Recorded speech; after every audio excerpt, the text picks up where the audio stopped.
Hello friends, welcome to my channel child educare. তো আজকে দেখো আমি উইংসের পার্ট 3 ক্লাস 4-এর এই বইটি পড়াবো। তো আগের দিন আমাদের লেসন 8টা আমি কমপ্লিট করে দিয়েছি। তো আজকে শুরু করব লেসন 9। তো চলো শুরু করি। দেখো লেসন 9, লেটস রিড। কি বলছে দেখো, mother Teresa was born on 26 August in 1910। অর্থাৎ মাদার টেরেসা 1910 সালে 26শে আগস্ট জন্মগ্রহণ করেন।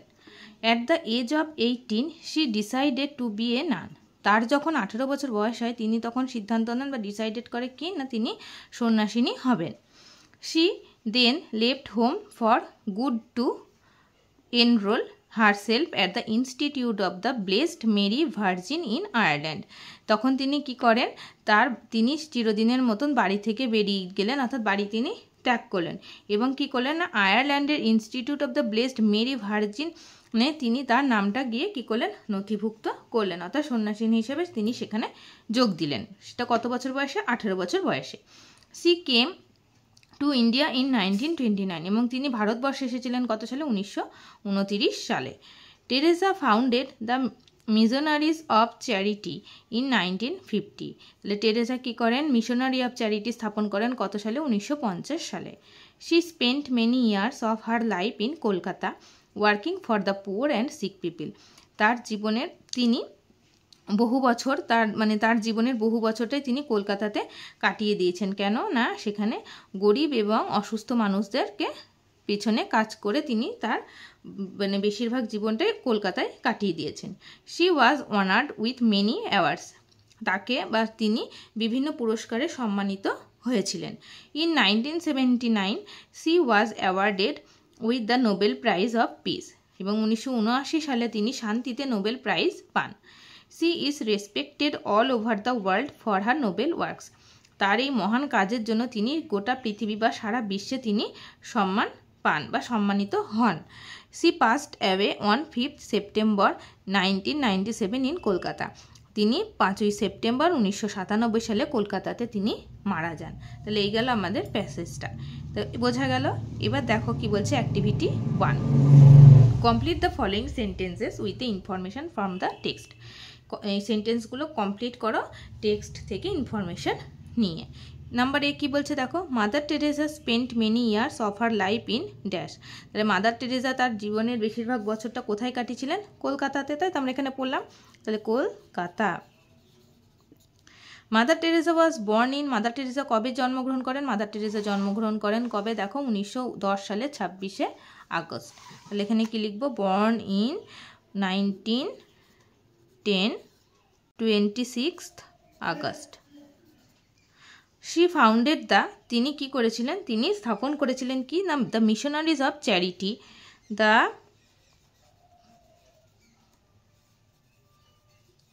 Missionaries of charity.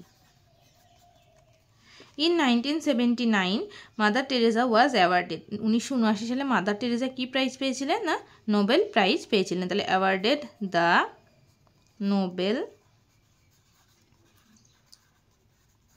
Prize for piece, অর্থাৎ শান্তিতে তিনি নোবেল প্রাইজ পেয়েছিলেন। তাহলে এই গেল আমাদের অ্যাক্টিভিটি 1।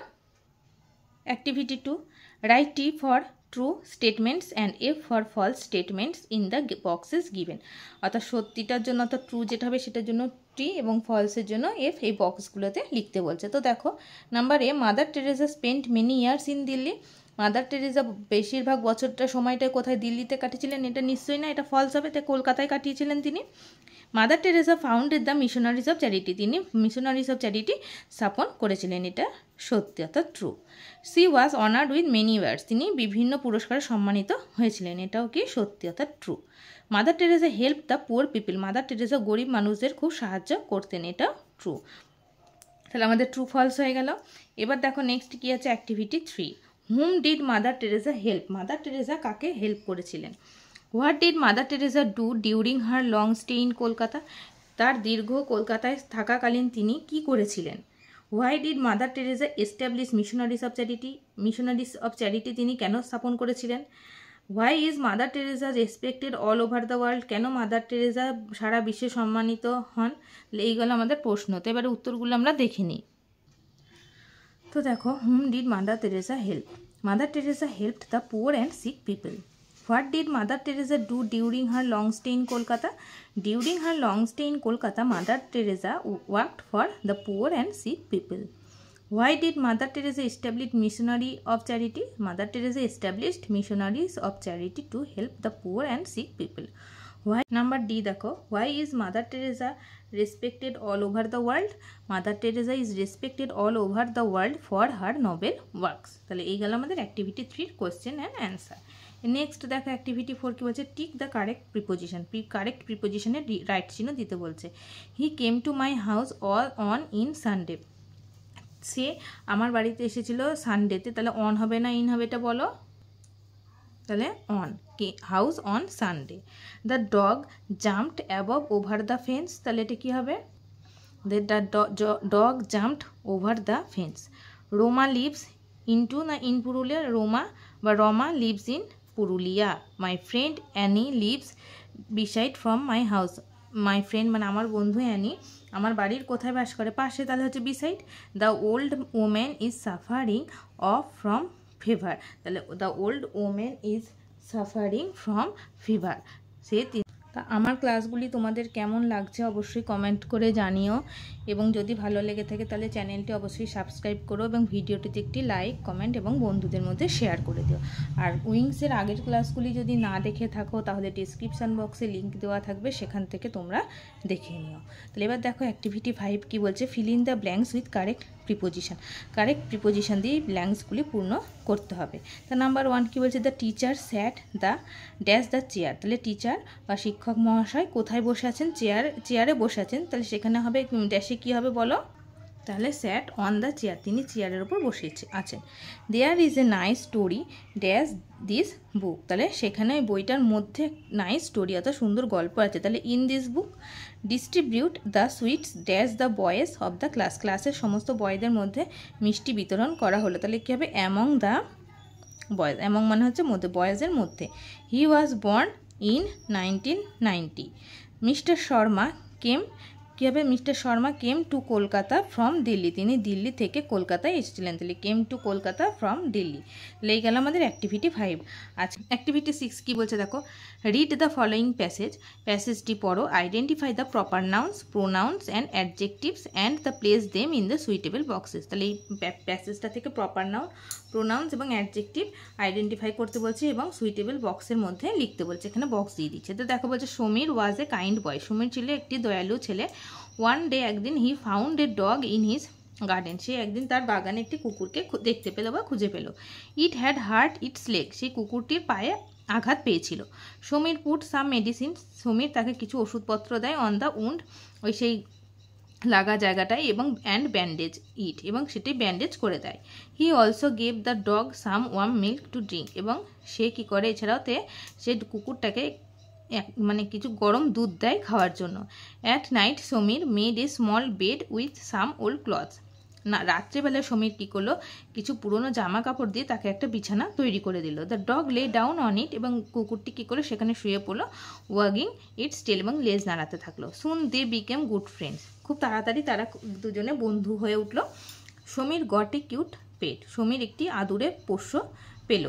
হি কল্ড ইট টমি, সে তাকে টমি বলে ডাকতো। তাহলে এই গেল আমাদের প্যাসেজটা।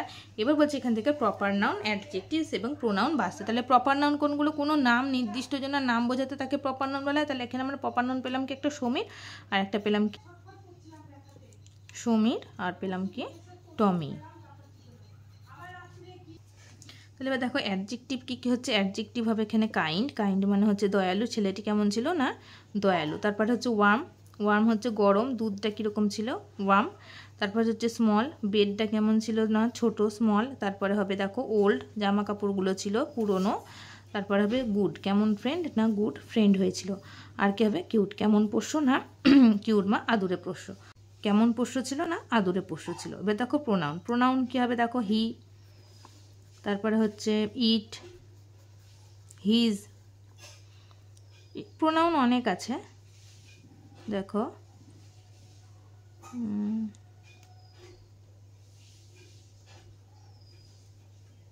দে, হলো প্রপার নাউন, অ্যাডজেক্টিভস এবং প্রোনাউন। তাহলে এই গেলো আমাদের অ্যাক্টিভিটি 6 এবং আজকের ভিডিওটা আমি এখানেই শেষ করছি। অ্যাক্টিভিটি 6 পর্যন্ত তোমাদেরকে করালাম। তোমরা অবশ্যই এগুলো কিন্তু বাড়িতে প্র্যাকটিস করবে। নেক্সট ক্লাসে নেক্সট পেজ থেকে আমরা শুরু করব। সবাই ভালো থেকো।